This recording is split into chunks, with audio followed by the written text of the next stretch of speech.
Hi guys. நான் யாருக்குமே எந்த தப்பும் செய்யலை, ஆனால் நான் கஷ்டப்படுறேன். ஆனால் தப்பு செஞ்சவங்களாம் சந்தோஷமாக தான் இருக்கிறாங்க அப்படின்னு ஃபீல் பண்ணுறவங்களா உங்களுக்கான கதை தான் இந்த கதை. வாங்க கதைக்குள்ளே போகலாம். ஒரு நாட்டில் அரசன் 3 அமைச்சர்களை நியமித்து நீங்கள் 3 பேரும் மக்களுக்கான சேவையை செய்யுங்க அப்படின்னு சொல்லிட்டாங்க. கொஞ்ச நாள் கழிச்சு அமைச்சருக்கு ஒரு சந்தேகம். அவங்க 3 பேரும் சரியாக தான் வேலை செய்கிறாங்க, மக்களோட குறைகள்லாம் தீர்க்குறாங்களான்னு சொல்லிட்டு.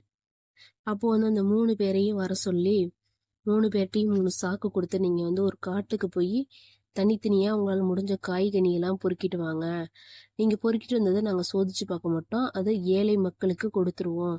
அவங்க 2 வாரம் சாப்பிட்ற மாதிரி பொறுக்கிட்டு வாங்க அப்படின்னு சொன்னாங்க. அதே மாரி 3 அமைச்சர்களும் காட்டிற்கு சென்றனர். அவங்க போய் பொறுக்கிட்டு வந்தாங்க. அதுல முதலமைச்சர் நல்ல தரமான காய்கனியை கொடுக்கணும்னு சொல்லிட்டு தேடி பொறுக்கிறதுனால 4 நாள் ஆணுச்சு. 4 நாள் கழிச்சு வீட்டுக்கு வந்தாங்க. 2வது அமைச்சர் சோதிச்சு தான் பார்க்க மாட்டாங்கல்ல, அதனால பாதி அழுகுன காய்கனியா பொறுக்கிட்டு பேலன்ஸ் பாதியை மட்டும் நல்ல காய்கனியை பொறுக்கிட்டு வந்தாங்க. 3ஆம் அமைச்சர் சருகு, இழை, தலை அதெல்லாம் அடியில வச்சு கொஞ்சம் காய்கனியை மட்டும் வச்சு கட்டி சீக்கிரமே கொண்டு வந்துட்டாங்க. முதலமைச்சர் 4 நாள் ஆணுச்சு, 2வது அமைச்சருக்கு 2 நாள் ஆணுச்சு. ஆனா 3வது அமைச்சருக்கு மட்டும் சில மணி நேரம் தான் ஆணுச்சு. வீட்டுக்கு எல்லாரும் 3 பேருமே ரெஸ்ட் எடுக்கிறாங்க. மன்னர் காவலாளியை விட்டு 3 பேரையும் அழைச்சிட்டு வர சொல்றாங்க. 3 பேரும் அரண்மனைக்கு வராங்க. அப்ப அரசர் சொல்றாரு, 3 பேரையுமே சிறையில் அடைங்க. அவங்க கொண்டு வந்த சாக்க அவங்கள்ட்ட கொடுத்து 2 வாரம் வரைக்கும் இருக்க சொல்லுங்க, பார்க்கலாம் அப்படின்னு சொல்லிட்டு போயிட்டாங்க. இதுல 3வது அமைச்சரா இருந்தவர் சருகு, இழை, தலை எல்லாம் கொண்டு வந்ததுனால அது சாப்பிட முடியாதுல்ல.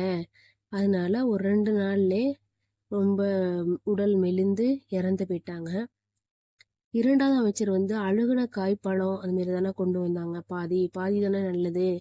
ஒரு 2 நாள் வரைக்கும் நல்லதை சாப்பிட்டாரு. 2 நாள் கழிச்சு அந்த அழுகுனது இதெல்லாம் மாத்தி மாத்தி சாப்பிட்டதுனால அவருக்கு உடம்பு சரியில்லாம போயிடுச்சு.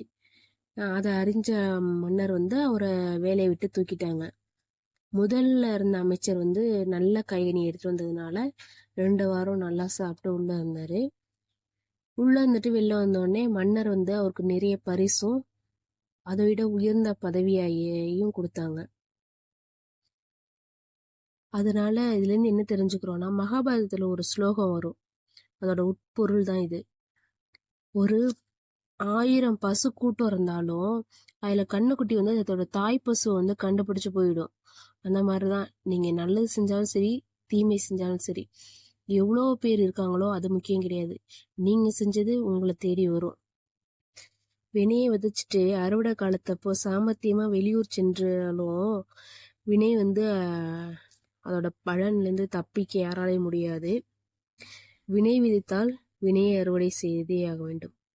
உப்பை தின்றவன் தண்ணீர் குடித்தே ஆக வேண்டும்.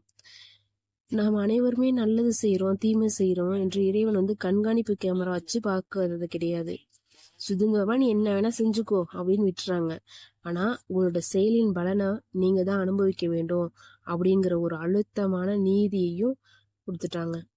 வினை விதித்தவன் வினையை இருப்பான், திணை விதித்தவன் திணையை இருப்பான். அதனால நீங்க ஃபீல் பண்ணாதீங்க. கண்டிப்பா உங்களுக்கு நல்லது மட்டும்தான் நடக்கும். இந்த வீடியோ பிடிச்சிருந்தா லைக் பண்ணுங்க, ஷேர் பண்ணுங்க, சப்ஸ்கிரைப் பண்ண மறந்துடாதீங்க.